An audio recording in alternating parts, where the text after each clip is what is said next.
Hello, my friend. Welcome to your sleep story. My name is Stephen Dalton.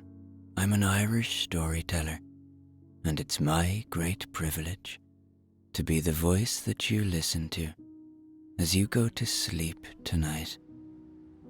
In tonight's story, I'll take you to my home city, the city I was born in, and we will go back in time.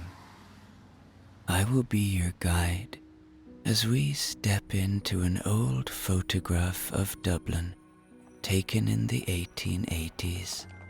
I'll show you around the city. We will experience the sights and sounds of the past, and we might even meet some very famous residents. I hope you like the story. Just one small thing. I'd like to thank those of you who support my work through Patreon, and if you'd like to become a patron, you can find the link below this video. Thank you. Okay, let's do the relaxation session, which will take a few minutes before tonight's sleep story. I'm going to count down from 10 to 1, and as I do, allow yourself to let go more and more. 10. Feel the support beneath you. The bed, or the floor, or the earth beneath that. Feel the solidity, the constantness of the earth, our home,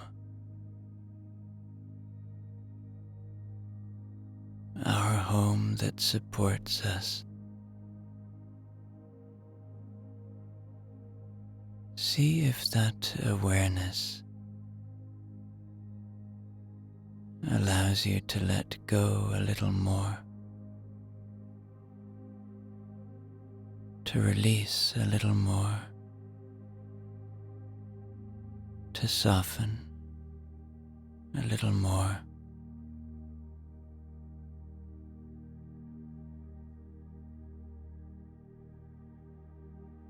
Nine. You are safe. Everything is okay.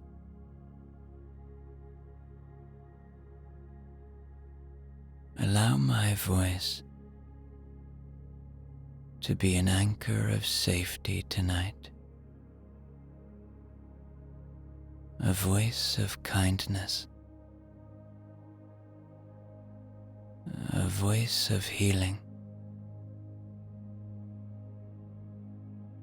a voice that will only ever bring you to safe places.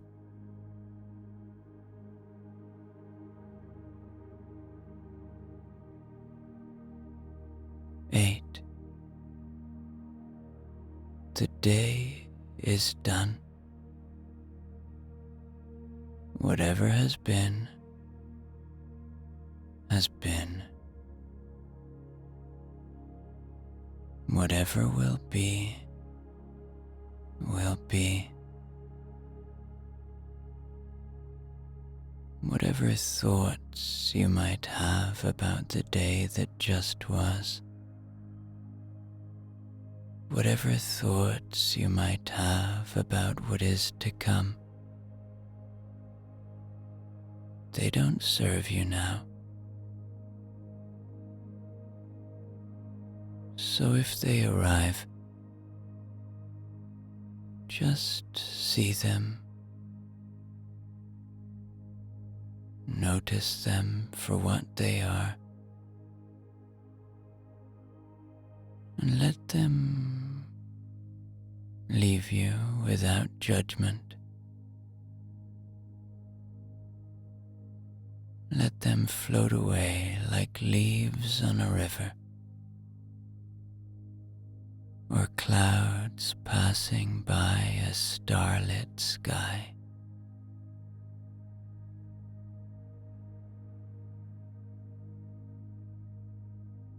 7.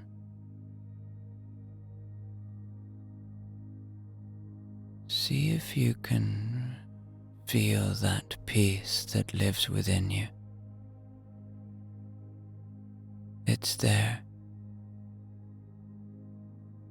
It's always there. Just waiting to be seen. Waiting to be felt. Allow that fact to be a source of comfort.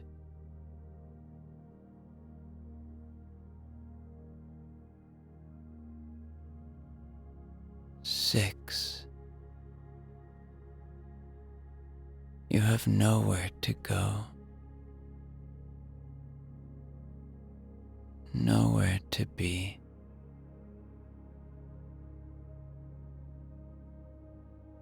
This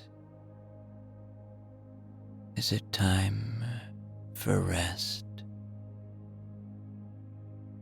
You deserve rest. We all do. So allow the knowledge of that, the awareness of that, to help you soften a little more, to let go a little more. 5. Perhaps allow a little gratitude now.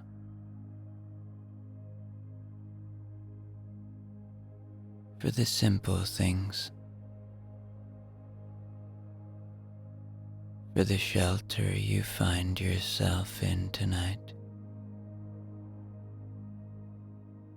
for the ability to listen to this story.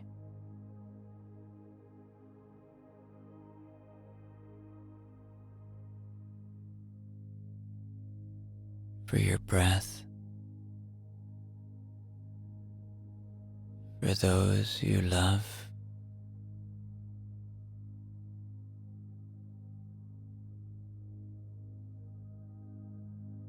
for this is your moment. This is your time.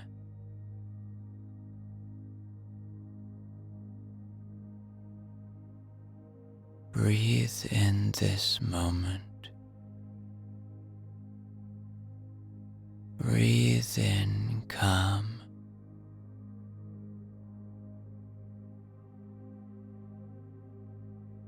And breathe out anything that doesn't serve you now.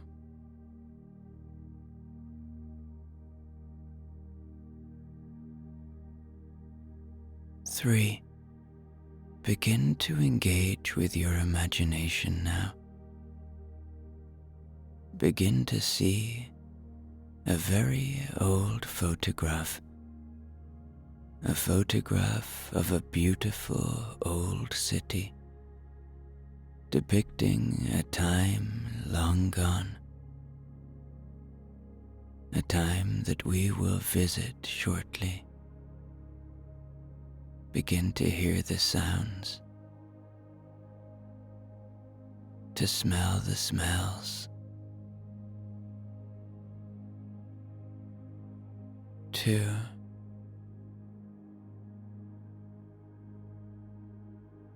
Check in with your body. Release anywhere that you might be holding. Whether it be in your feet, in your face, in your belly. Allow that release to happen.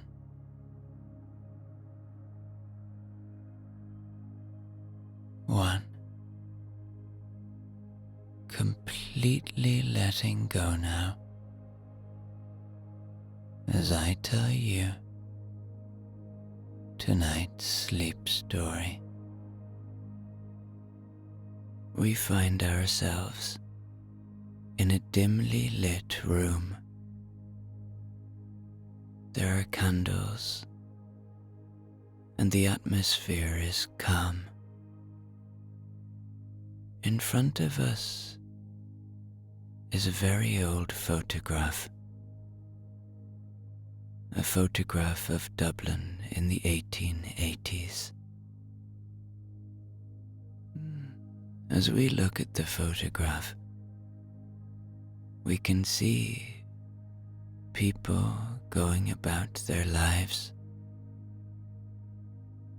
There is a lady with a very large hat. So large, in fact, you wonder how she carries it on her head. You see a man bringing a cow to market, and look, just in the distance, a little dog running across the street. Perhaps it would be amazing to visit this world. I know I have often looked at photographs of the past, and indeed paintings, and wished, just for a second, that I could walk into history, that I could experience that world in front of me. Well, because this room we have found ourselves in has a little bit of magic, we are permitted to enter that world of the past now. So, close your eyes and just take a few deep breaths.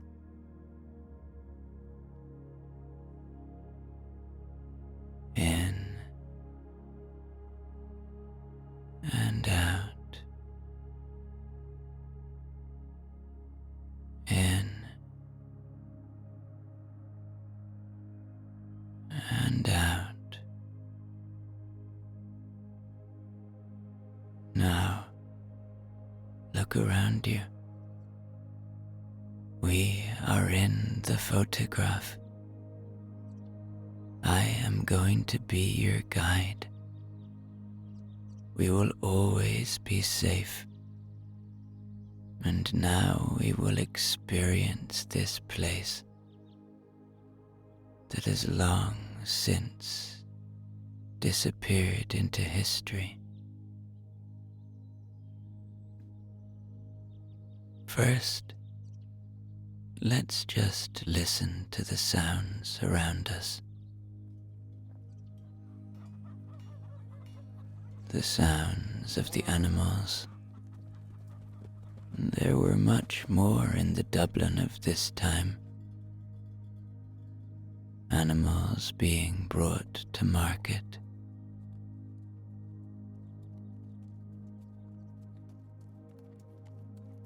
Smell the smells. Again, quite animal-oriented. That's no surprise. But there's a freshness, a vibrancy here, and dare I say it, a simplicity long lost.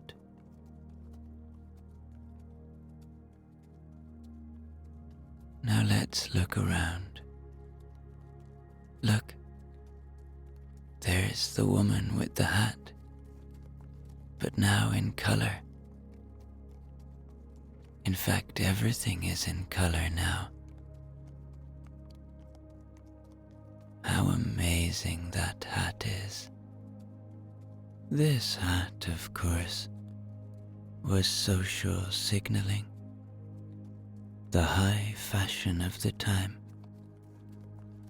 showing that she was a lady to be seen and to be talked about in all the best possible ways, of course. And look, there's the man with the cow, bringing the cow to market. The Dublin of this time has quite a rural feel almost.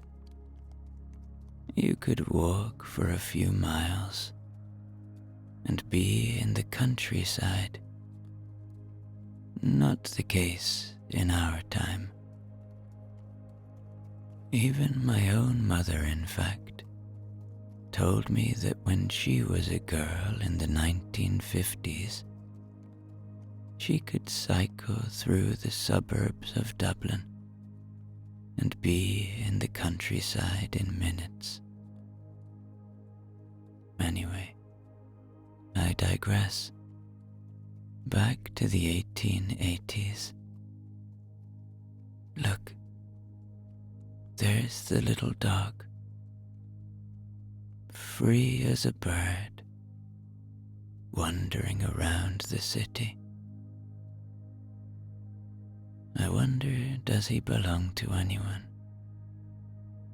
Oh yes, there's his owner, a finely dressed gentleman with a beautifully primed moustache. There is something about this time, I must say, that has a real air of care about it. It seems to me, and I might guess to you, that these people really take time to prepare themselves, to dress themselves before leaving the house.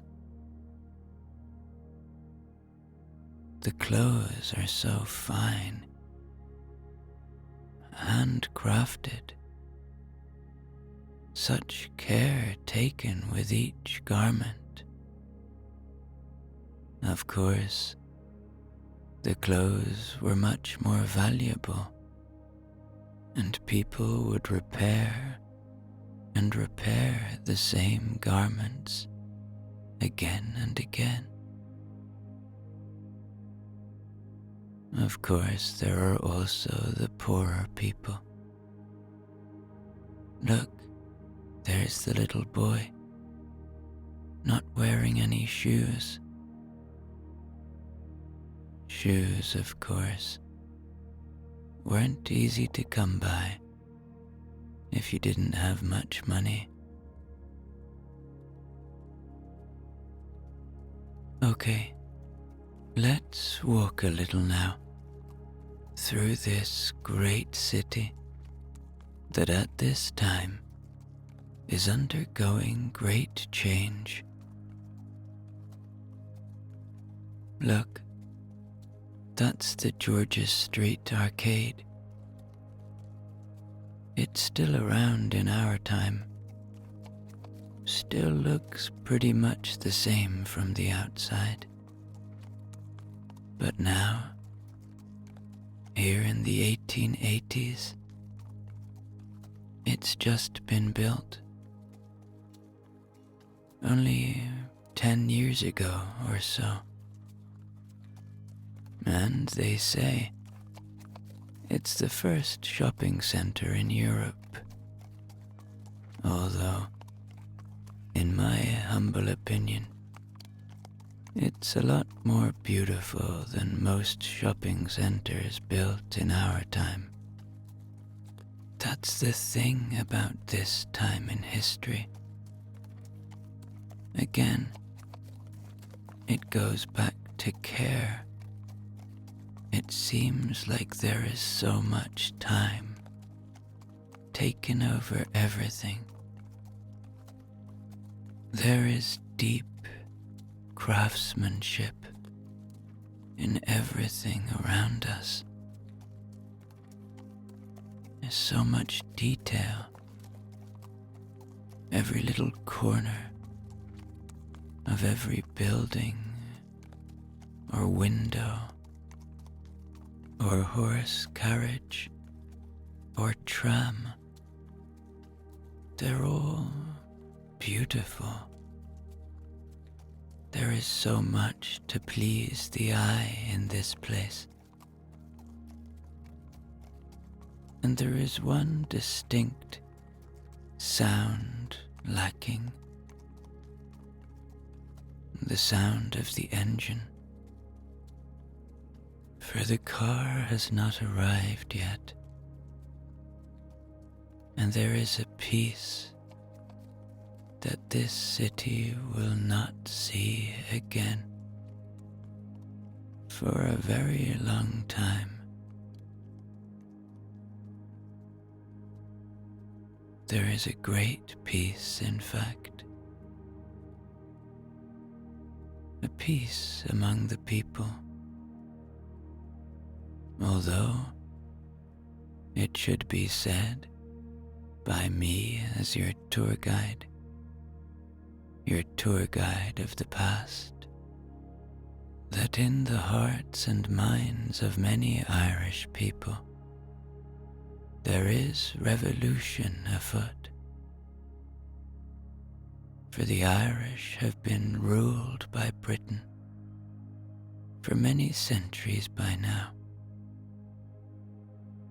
And within the next 30 years, will win her independence.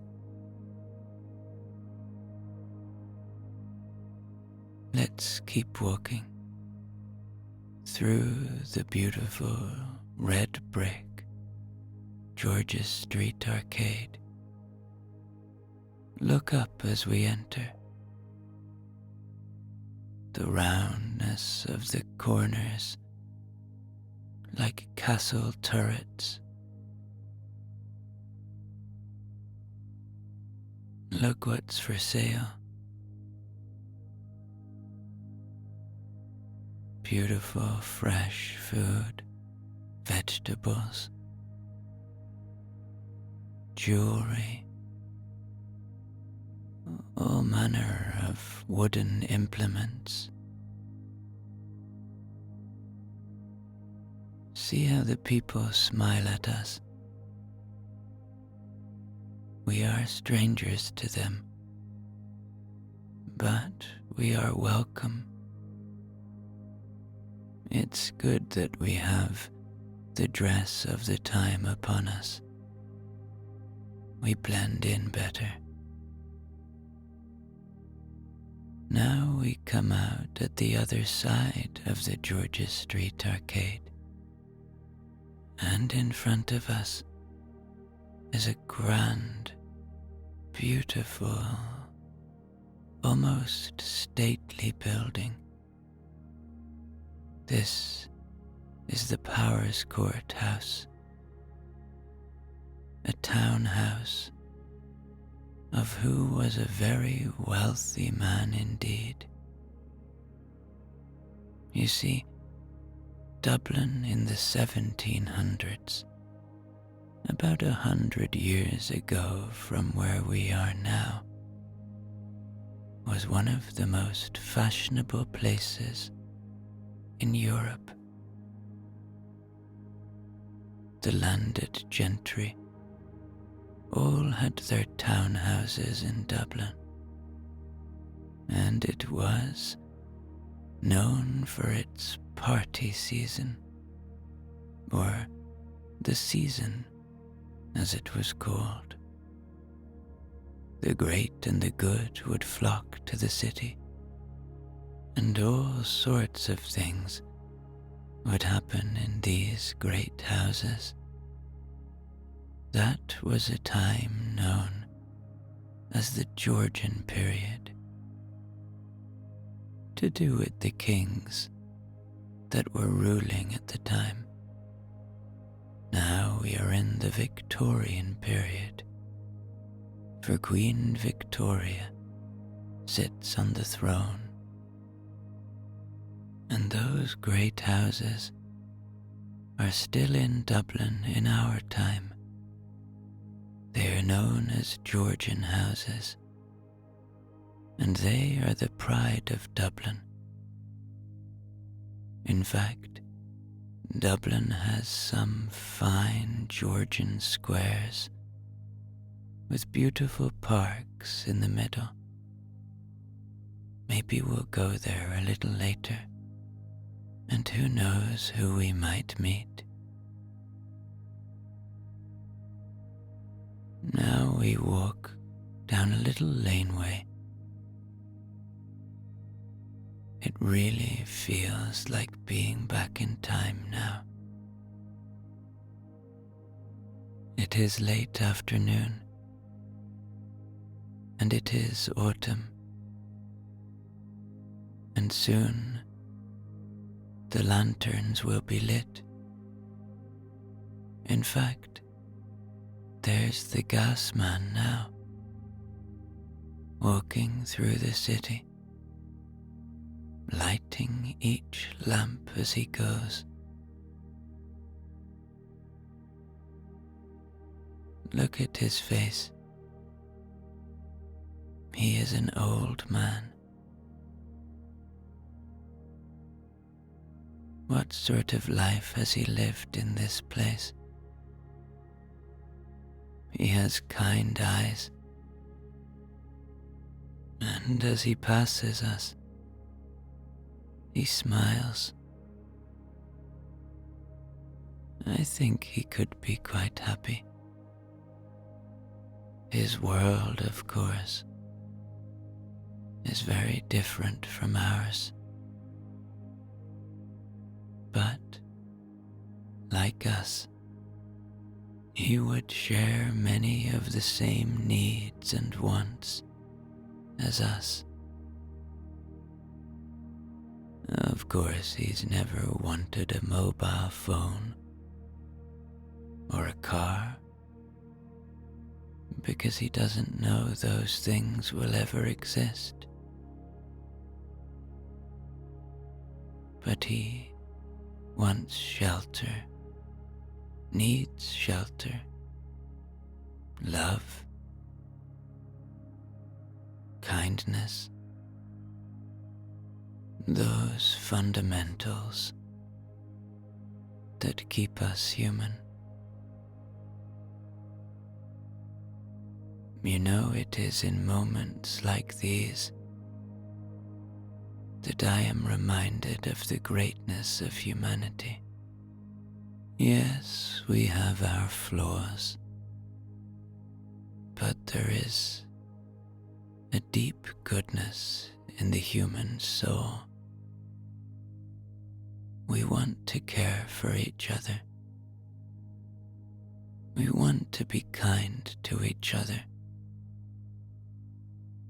We want each other to be okay. And as you look at these people now, these people that in our time are long forgotten, see the humanity in them as we walk along the great street that is known as Grafton Street.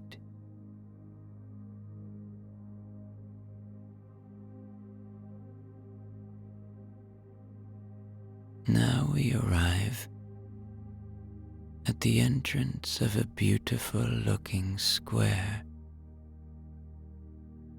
This square is called St. Stephen's Green.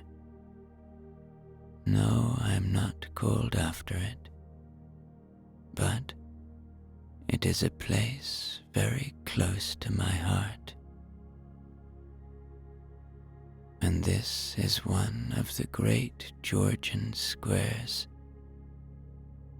Up until very recently, in fact, only in the year 1880 was this square opened to the public, as it was bought by Sir Arthur Guinness.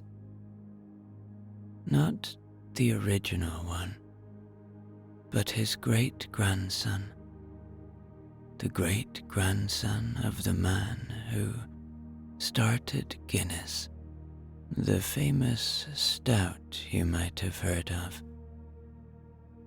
Well, Arthur Guinness wanted Stephen's Green to be for the people, because originally it was only for the wealthy people who owned the houses around the park, who had keys to go in and out. But now we can walk freely through the park, so let's do so.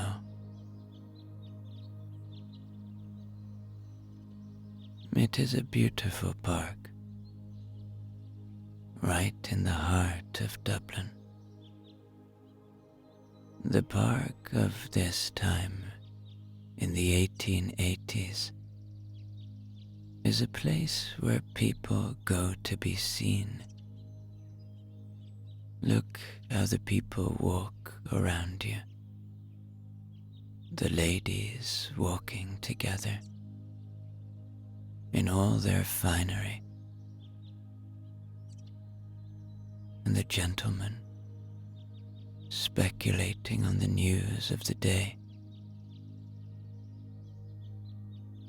and the little children dressed in clothes that must take hours to put on, running through the park with their spinning hoops.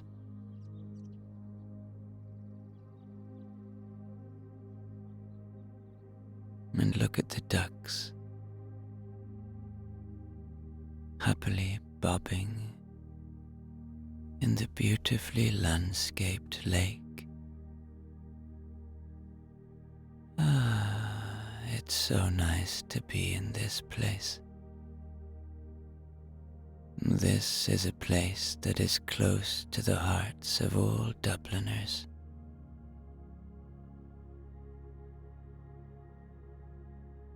It is a place where people come to breathe. And it seems to me that the need for this place is the same in this time as it is in mine.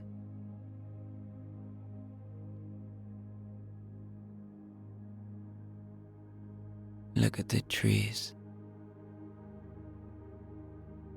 A reminder of the beauty of nature, even when amongst a great city. We need that, us humans. We need to be reminded of what we come from, even in these built environments.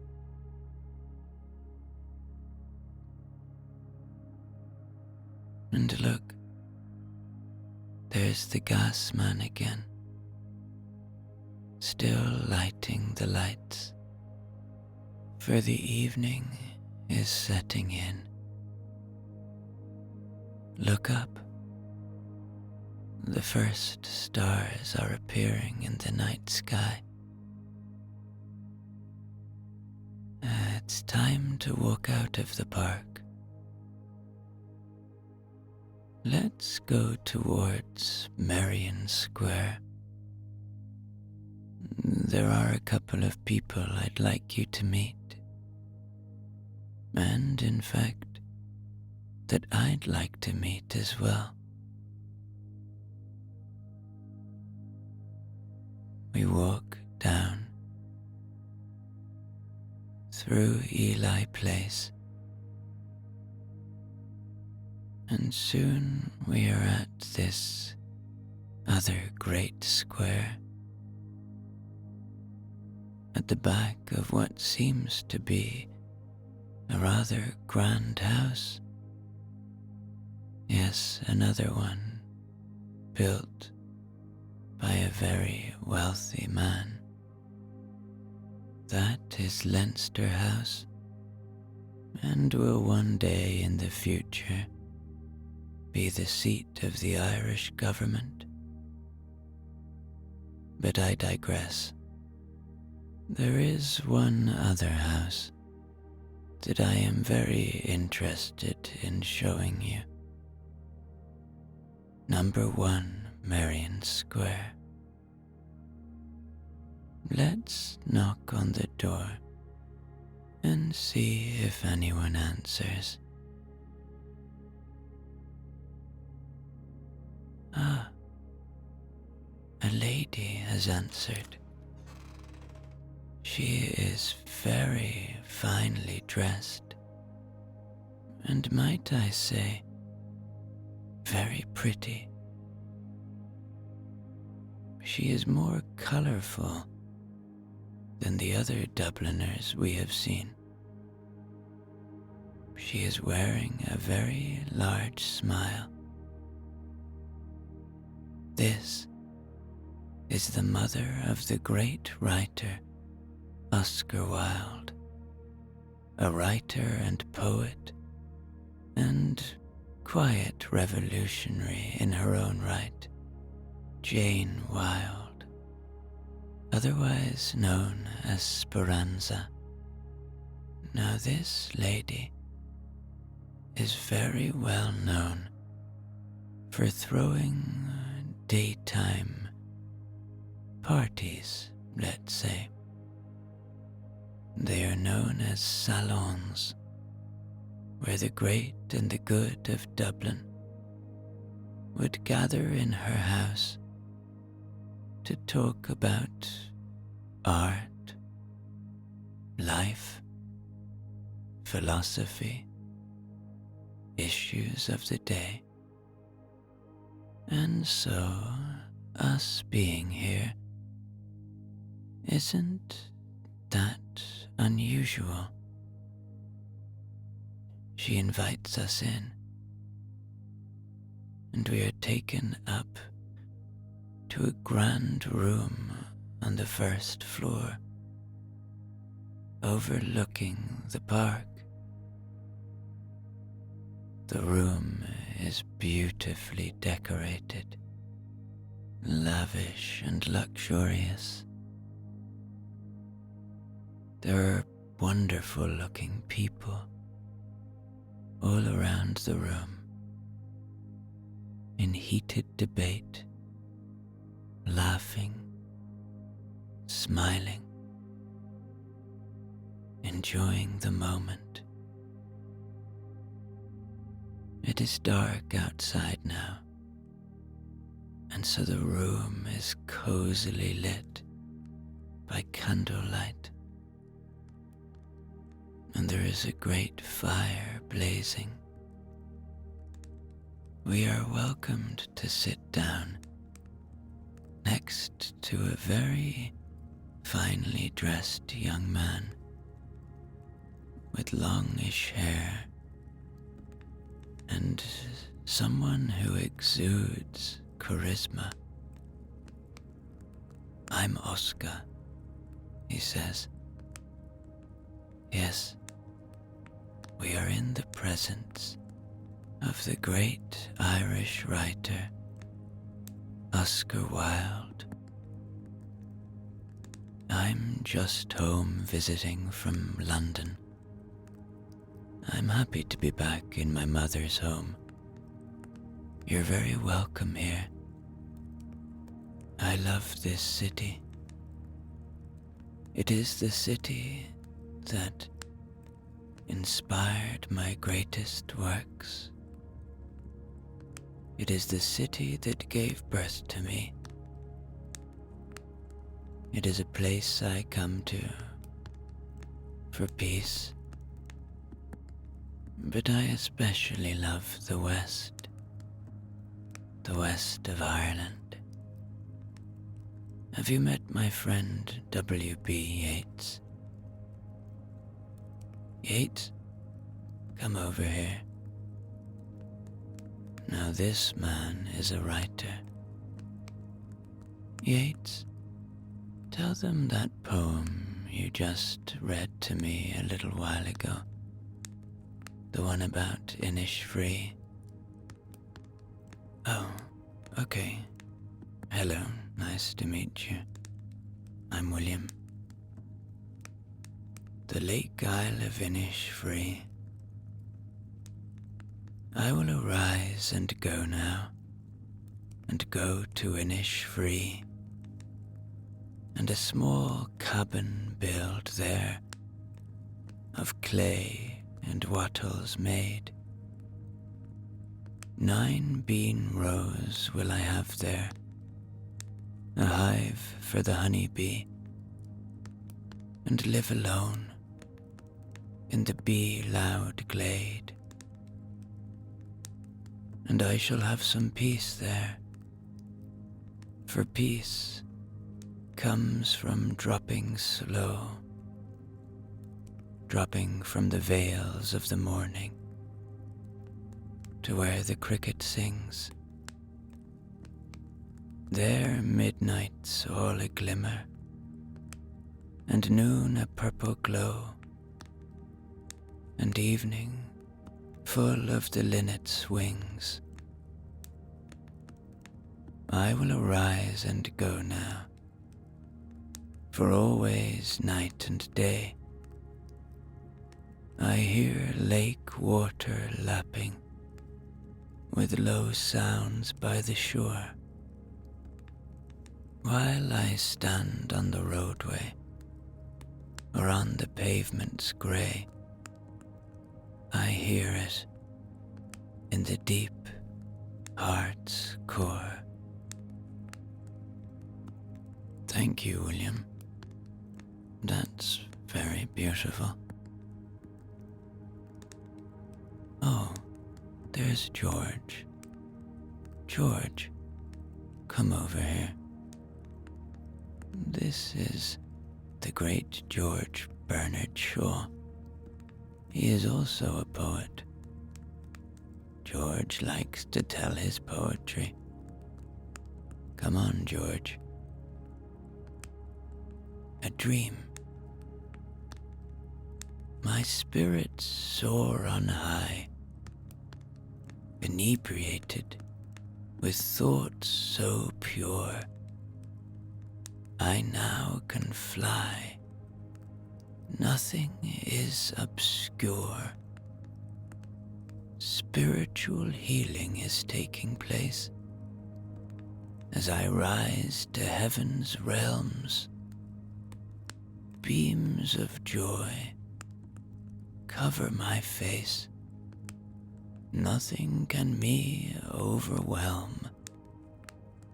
I have seen the heaven's gates.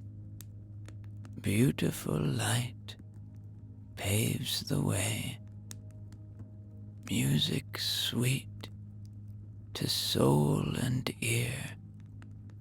I have nothing more to say. Thank you, George.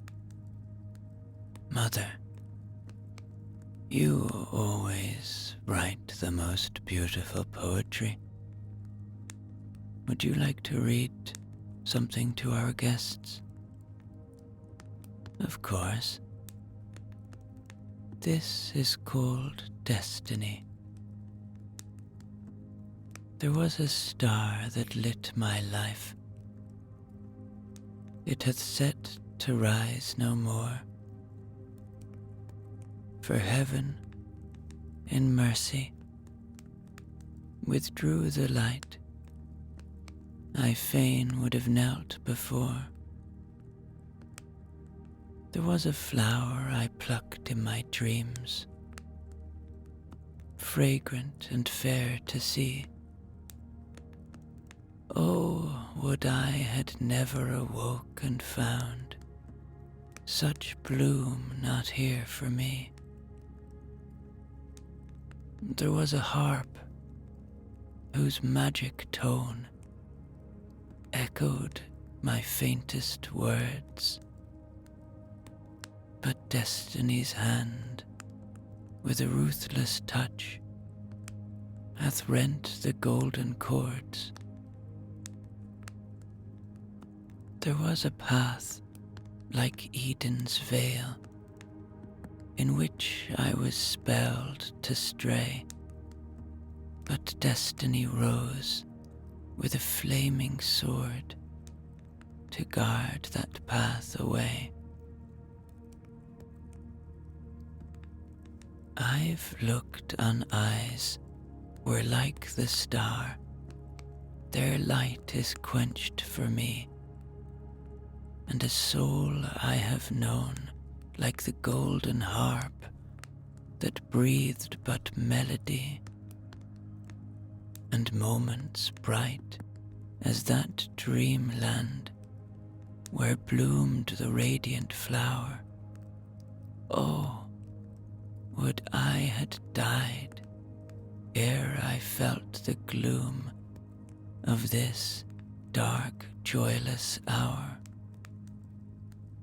Fatal the time I raised mine eyes to eyes whose light hath blasted, yet ere I could turn from their glance away, life had with gazing wasted. Bitter the thought that years may pass, yet thus it must be ever, to look on thy form, to hear thy voice, but nearer, never, never. Could I but love as I loved the stars, or the gush of the twilight breeze, or the pale light of the wandering moon glancing through forest trees. With a sinless, calm, untroubled love, look upwards and adore. Could I but thus gaze life away, without the wish to soar? In vain, I hope, I weep, I kneel the long nights in prayer.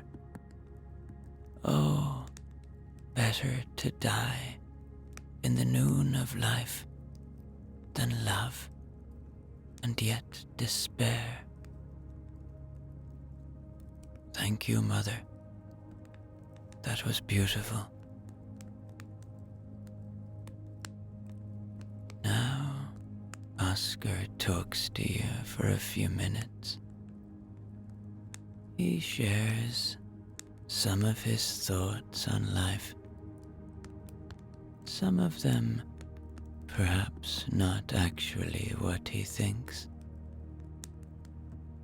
Things like, man is least himself when he talks in his own person. Give him a mask, and he will tell the truth. I can resist everything except temptation. Always forgive your enemies. Nothing annoys them so much. Everything in moderation, including moderation. Art is the most intense mode of individualism that the world has known. And I am not young enough to know everything. After some great laughs and great enjoyment with these creative beings,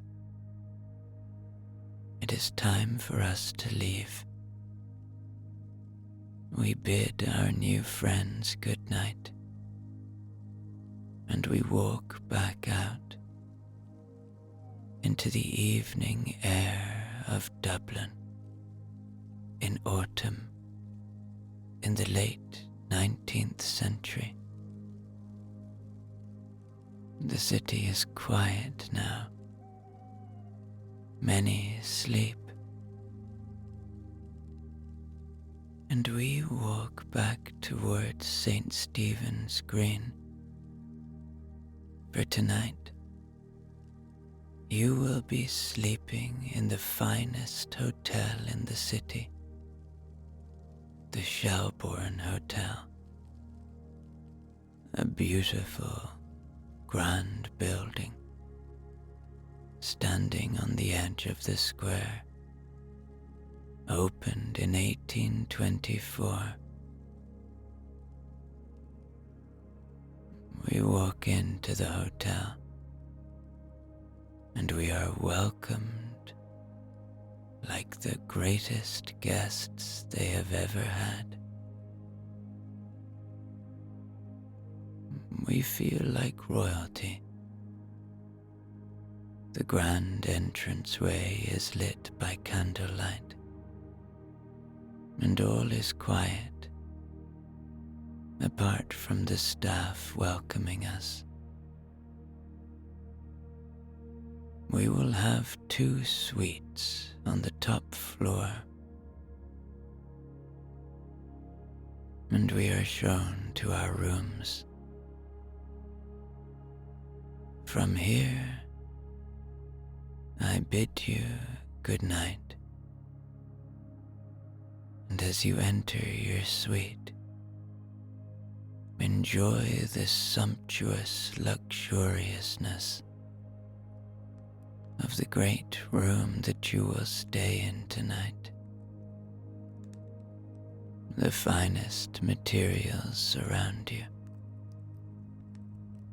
You have a beautiful view over Stephen's Green. The fire is lit in your room, and the calming glow of candlelight is helping you move closer towards sleep. And once you get under the beautiful, soft cotton sheets, remember the enjoyment of our day together, the safety and security we felt as we were welcomed by our fellow humans in a city of times past, and enjoy this moment now as you move closer and closer towards sleep.